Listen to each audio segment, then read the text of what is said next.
How to use Netflix download limit increase trick. To use this trick, what you can do is clear the ghost devices to reclaim the device slots.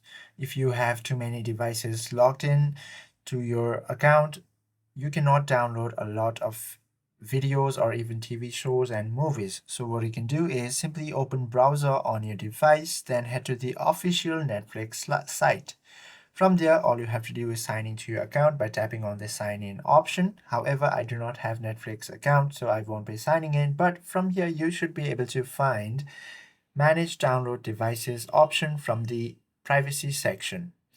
All you have to do is see a list of individual smartphones or tablets or laptops holding offline files. Simply remove the device, and once you do so, you should be able to download your favorite videos, TV shows, or even movies without any limitations. I hope this video helps you out a lot. If you have any questions or queries, please do comment down below.